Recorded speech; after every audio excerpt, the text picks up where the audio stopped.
The NBA GM survey is out. Lots of love for Nikola Jokic, lots of love for Victor Wembanyama, and he earned it in his preseason debut. And have the Dallas Mavericks already blown their chance at home court in the playoffs? We'll talk about it all right now on the Locked On NBA podcast. You are Locked On NBA, your daily NBA podcast. Part of the Locked On Podcast Network, your team every day. Hey there, welcome back to the Locked On NBA podcast, right here on the Locked On Podcast Network, your team every day. We're here for you every day, Monday through Friday. On Wednesdays, it's us, you boys. I'm John Karalis, host of the Locked On Celtics podcast. Find me on Twitter at John_Karalis. And I'm Jake Madison, host of the Locked On Pelicans podcast on Twitter at NOLA. Jake, let's get this preseason show out of the way. Get the kinks worked out here, John. You wouldn't know anything about that. And be ready for the start of the regular season. A lesser host would have tried 2 times to start this podcast and fail. But not me.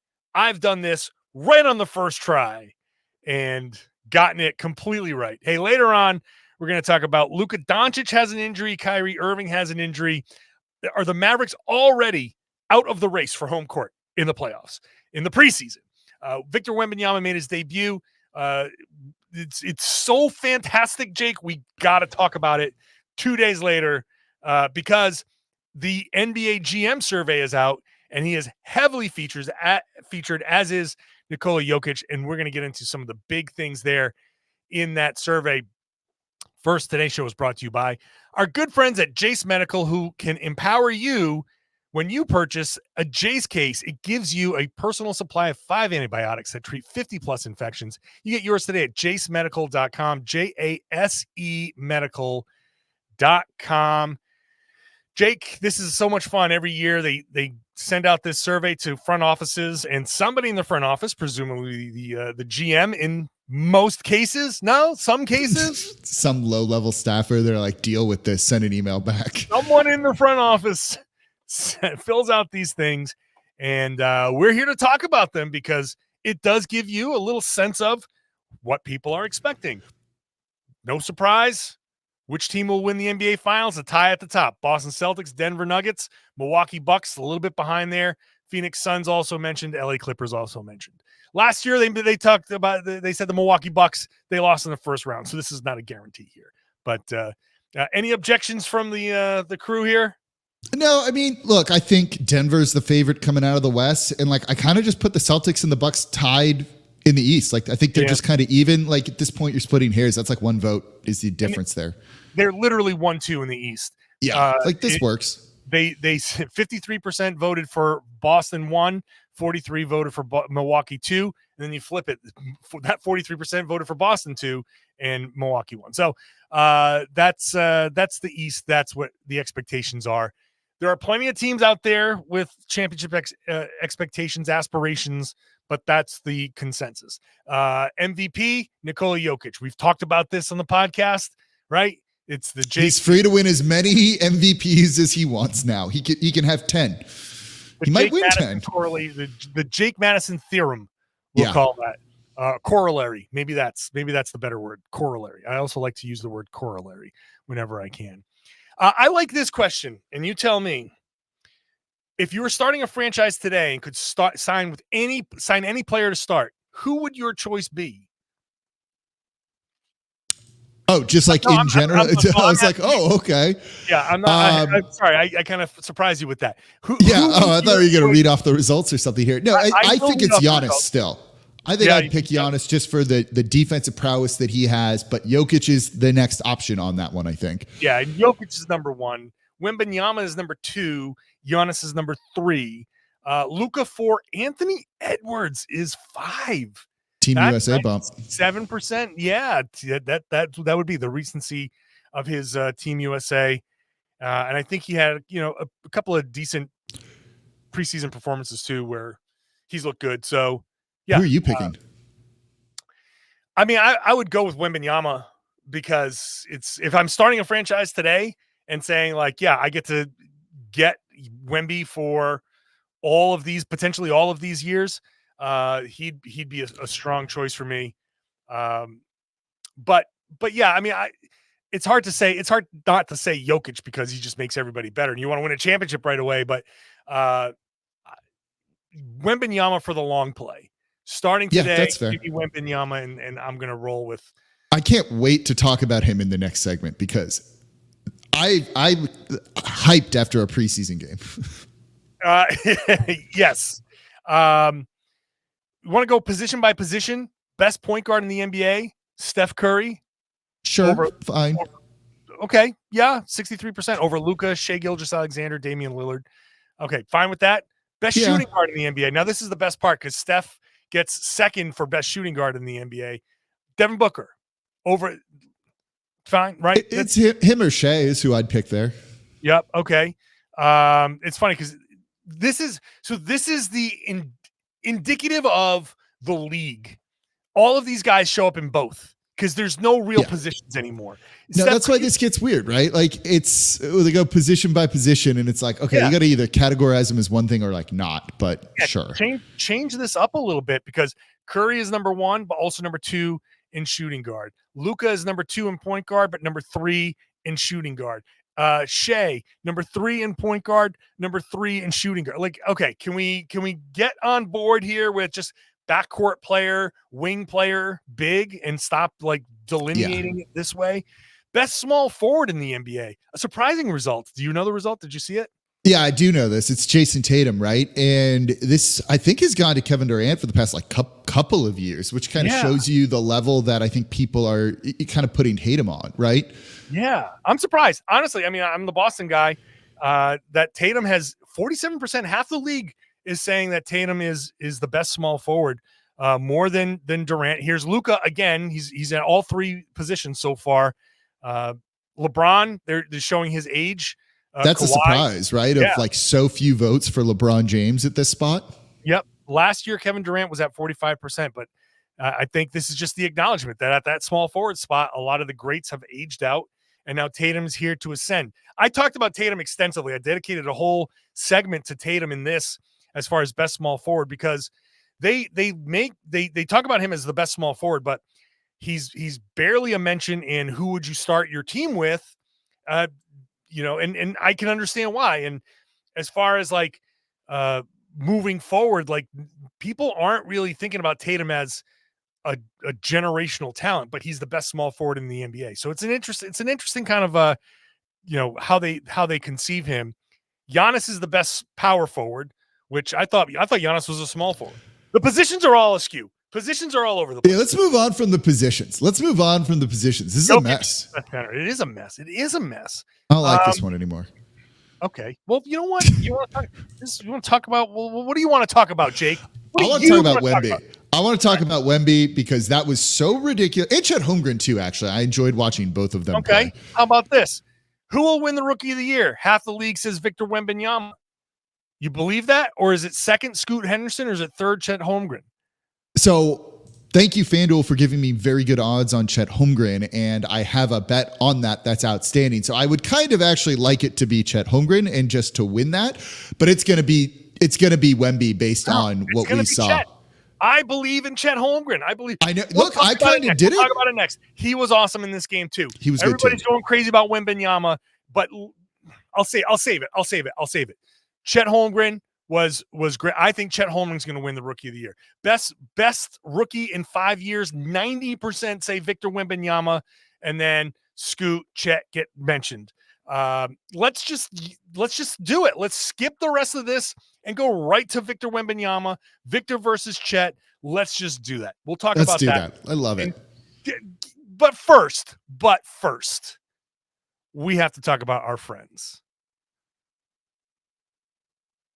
JaceMedical.com.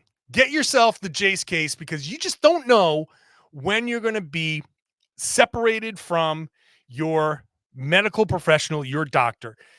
Maybe you're camping. Maybe you're an outdoorsy type person. Maybe you're in a storm area. Maybe there's a supply chain issue and you can't get the medicines that you need. You're stuck. Whatever it is, there are any number of possibilities. What you do is you go to JaceMedical.com. You get ongoing care from your physicians.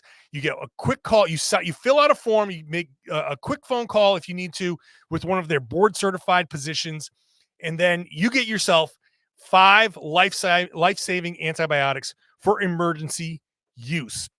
There are plenty of people who get stuck and need them, whether it's a sinus infection or you just get cut and you're somewhere and you're stuck and you need something to kind of help you until you can get yourself the help that you need. Go fill a form, get your prescription, and you get a nice little packet of prescription of antibiotics delivered right to your door. Now you have peace of mind. Now you know you're safe in case of an emergency. Go to jasemedical.com, JASE medical.com. You get $20 off on these life-saving antibiotics today. jasemedical.com, JASE medical.com. Use the code LOCKEDON. Locked On is the code for $20 off. Thank you all for making Locked On NBA your first listen every day. Make sure you're subscribed wherever you get your podcasts. Watch the show on YouTube. You can see our smiling faces. You can see Jake Madison looking dapper with the coming straight from the game. V-neck, sport coat look. I mean, you are. Who says sports writers and podcasters and bloggers dress poorly? Someone watching my side of the screen. I had to be out in public. Gotta look good. Clearly, I do not. It's an off night for the Celtics, and I did not have to be seen by anybody except the people in my neighborhood when I walk my dog. All right, let's. Victor Wembanyama, Chet Holmgren, put on a show. On Monday night. The guys yesterday didn't get a chance to talk about it, but that just means that we are lucky enough that we get to talk about it. Jake, you had 2 guys who are kind of like you say, it's the type of game where you say, the future, the NBA is in good hands. The future it looks good watching these 2 guys. Wembanyama was sublime. Oh my God, the tweets, just watching it on Twitter, because I was watching the Celtics game. I had to catch up on it afterwards. I was watching the Celtics game with Twitter open, and like Kevin O'Connor, all the just like, oh my God, Victor this, oh my God, Victor that, the fake, the up and under, and the spin, and this crazy thing. And my favorite play that he made was forgotten because he had like a behind the back dribble, brings the ball up the left side, gets the alley-oop to a teammate who botches the layup, so it doesn't even show up as a highlight. But that was the Wemby can do everything kind of moment. He's not going to have these kind of games all the time, but he's going to have them often enough where you're like, when he's having a good night, you're going to be like, this kid, you can see exactly like, damn it, the Spurs did it again. Yeah, it's so annoying. It's like, oh, you tank, you get Tim Duncan. And then what they do. Yeah, you go through your little thing, you tank again. Oh, you get Victor Wembanyama. Oh, like, geez, wow. Like when in 18 years, we'll be doing whatever a podcast is, and we'll be like, oh, there go the Spurs tanking again after Wembanyama retires and getting some other kid that's going to be the future of their franchise for 20 years. Look, he lived up to the hype. He has so much hype coming in that it's very difficult to live up to that. And then that game, he absolutely did. And I was more or less blown away by everything we saw from him in under 20 minutes of action. There's the threes that he shot, right? And what he's capable of doing offensively. My favorite play was a defensive mistake. He got burned. He got twisted and managed to recover and block the shot from behind on the opposite side of the rim. It was incredible. Like, if he can recover and make defensive plays like that, he is going to be an absolute menace and terror defensively, that even if you beat him on the perimeter, like, you're still not safe and he is hunting for you. Everything about that was awesome. I was talking to our friend, Andrew Lopez of ESPN, who's now covering the San Antonio Spurs. He was at the game and he was just blown away by like everything he saw. You know, you talk about like, this is like the future of the NBA, where it's like, it's in good hands, right? Like, oh, cool. We got good young star players up and coming. It's not just that, right? There was a 2 possessions back to back where Wemby hits a 3, and then coming right down, Chet Holmgren launches a 3 as the trail man and drains it. And you're like, wait a second. We got these dudes that are over 7 foot just shooting beautiful 3-point jumpers, one in transition. Yeah. That's also like, how the future of how the game's going to evolve is these guys are only going to continue to get taller and more skilled. And it's fun, man. Like it looks a little weird, but it's pretty fun. It does look a little weird because it's like someone call a timeout and get these guys a sandwich. They're super skinny. Please, guys, don't do the flex celebration. Chet, love you. You're my pick for rookie of the year. Don't do the flexing celebration. You got to have some meat on your bones. You can't do your arm like that and have like it's just like reverse and it's just going like downward, all tricep or something. It was like just my only criticism of these guys. When you're that skinny, don't do. I guess maybe it's an ironic one, but anyway, it doesn't matter. It doesn't need muscle. That noted French irony that they have. That's right. It's like a thing they do, isn't it? It feels like it. Very, yes. But like, hey, look, when KD was a rookie and they were talking about how he couldn't do a bench press, and it's like, well, he didn't need to do a bench press. So these guys don't need to like. I think some of that stuff is a little over. Maybe put on a couple of pounds, but like it's a little overrated. All that talk, but it does like it's an interesting kind of visual kind of thing where you're like, this doesn't look like what I'm used to seeing, but here they are. And above the break threes, it's not just corner threes. It's not like PJ Tucker where you've expanded your game and you're just getting into the corner and hitting 22 footers. They're at like 24, 25 feet. They're pulling. And and you can't contest those in the slightest, with their elevation and then like wingspan. So after this preseason game, I know how much you like Chet. You're like still all in on Chet for rookie of the year, or did Wemby like claw back a little bit there? Well, no, I think it's going to be, and the guys talked about it a little bit on yesterday's show. It's going to be both of these guys. It might be like a co-rookies of the year type of situation, but I like that Chet's on the better team. They're gonna have a better record, so he's gonna have his contributions are gonna be on a winning team. So I think they'll probably have similar statistics. And you say, okay, well, Chet's doing it for a winner, and yes, he's got better players around him, but Chet's also going to be a big contributor on that team. He's going to be relied on to do a lot for them.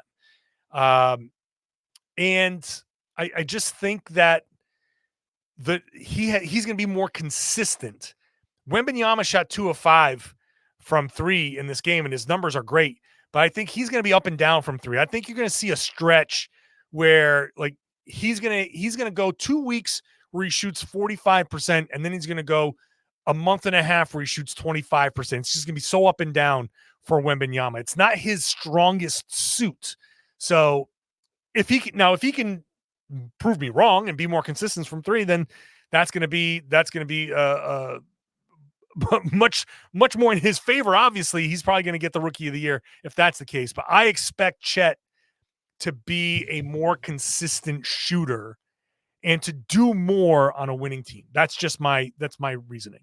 I was thinking about it for a second. I'm like, well, Wemby's going to be like the number one option on the Spurs. You would imagine, maybe not necessarily on like game 1. And then I was like, where does Chet kind of fall on like the OKC like hierarchy? And it's like, wait, is he their number 2 guy already?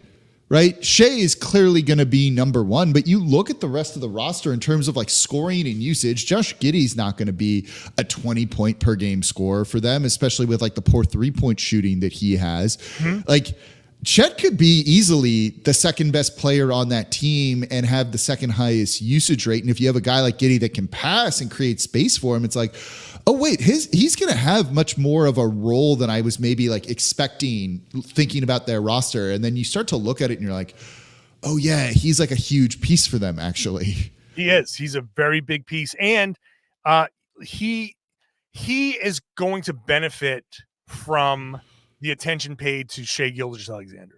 Yeah. Whereas Wembanyama is going to be, everybody's just going to throw everything.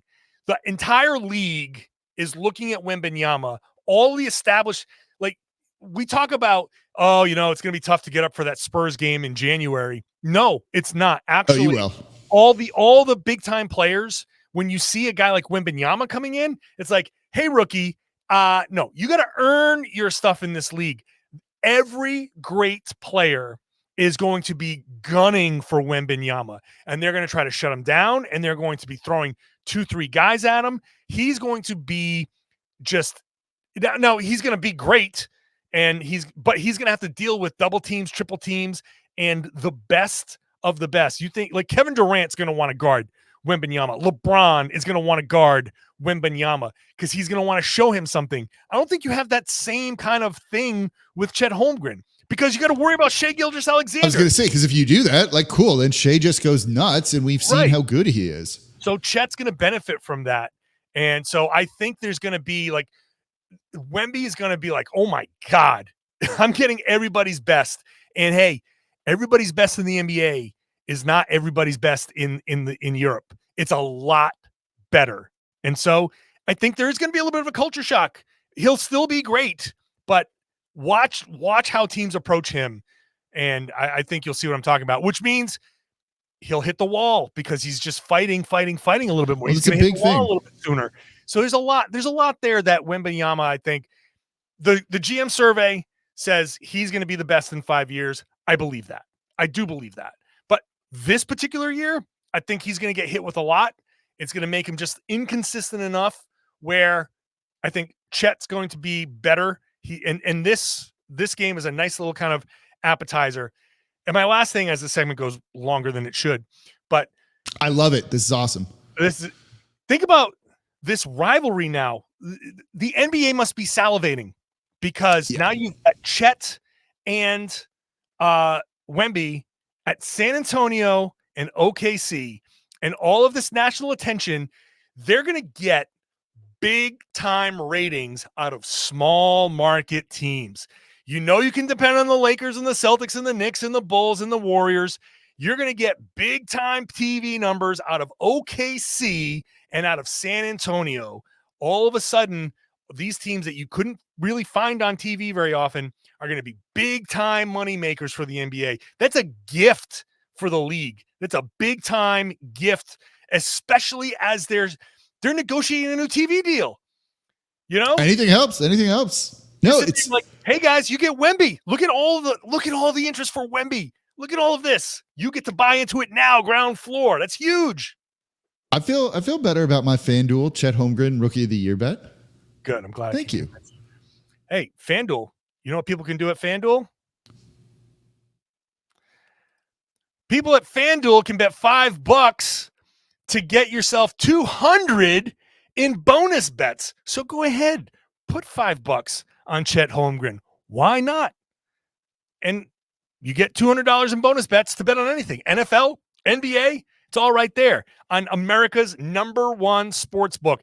$200 in bonus bets is guaranteed when you place that $5 bet.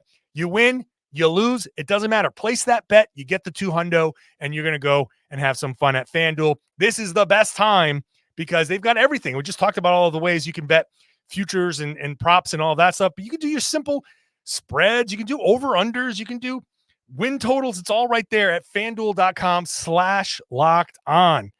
You got to go to FanDuel.com/locked-on. Kick off this NFL season, kick off this NBA season. They got everything on there. FanDuel, official partner of the NFL, official partner of the Locked On NBA Network. We just ask you, if you're going to do it, please gamble responsibly.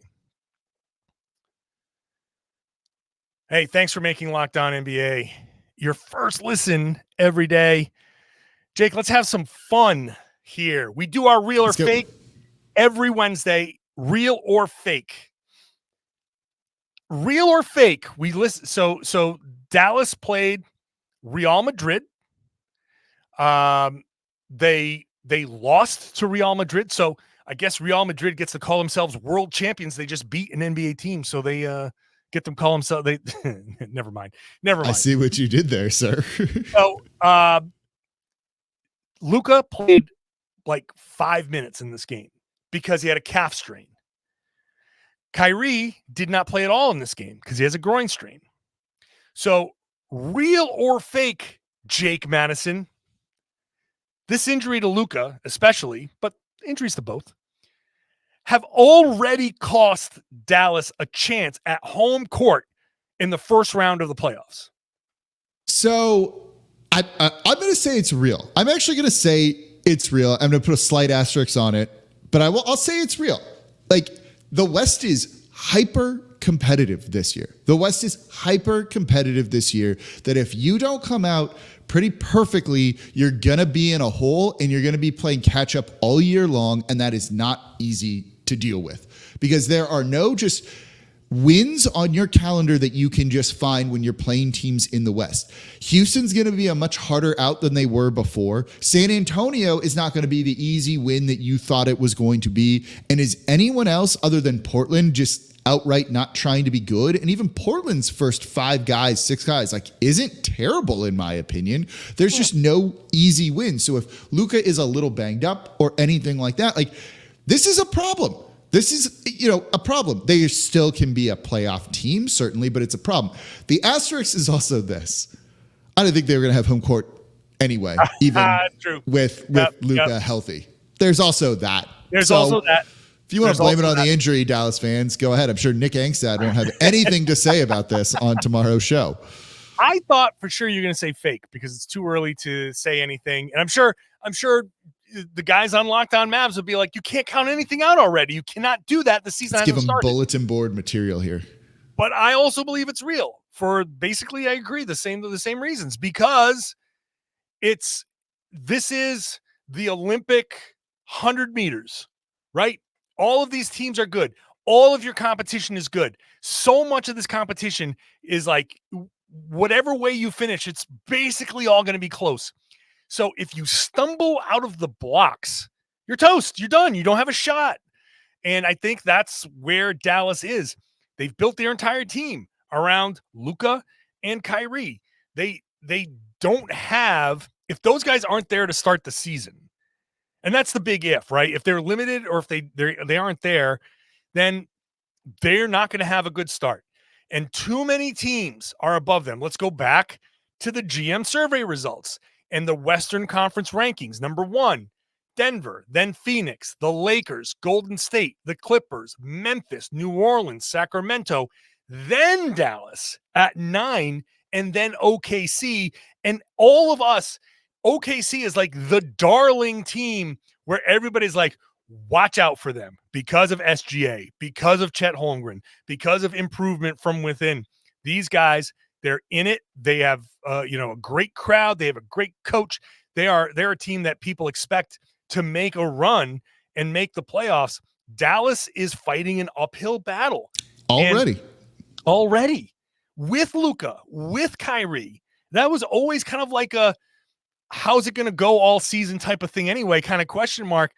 If they're not healthy, and I know you're going to say something, but let me just say, whenever I hear calf strain, I always hear in the back of my mind Achilles tendon, because calf strain it's in that same area, the same tendon. The Achilles tendon runs all the way up the back of the leg into the calf.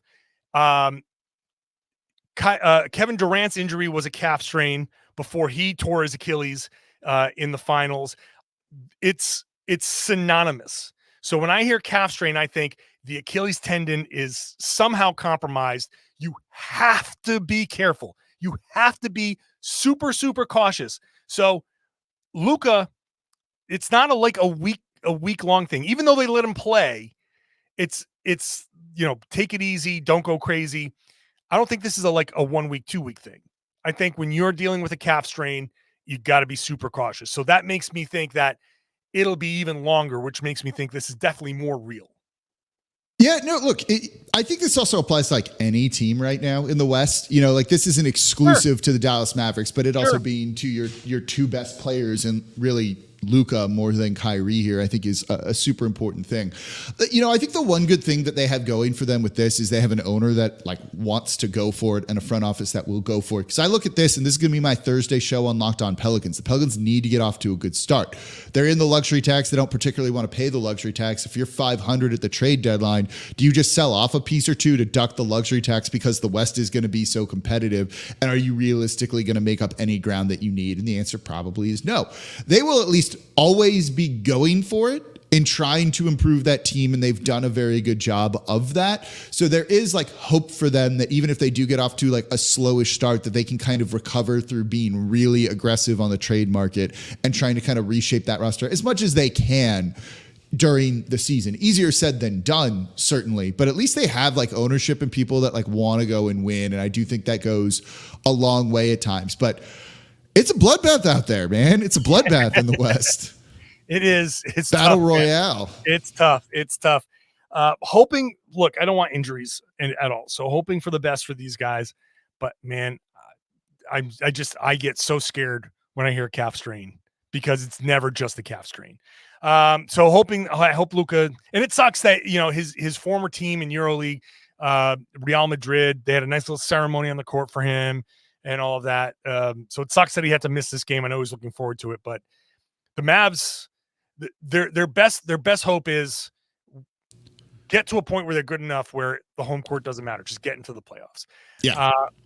So thanks for listening, everybody. This has been a fun show here on the Locked On NBA podcast. Fun to be talking about actual basketball and all of that. The games are back. So that's a lot of fun. We're here for you every Wednesday. So make sure you check us out. Make sure you're subscribed. On Wednesdays, we're the team. I'm John Karalis, host of the Locked On Celtics podcast. Follow me on Twitter at John_Karalis. And I'm Jake Madison, host of the Locked On Pelicans podcast on Twitter at NolaJake. Tomorrow, it's Nick Angstead, probably talking more Luka.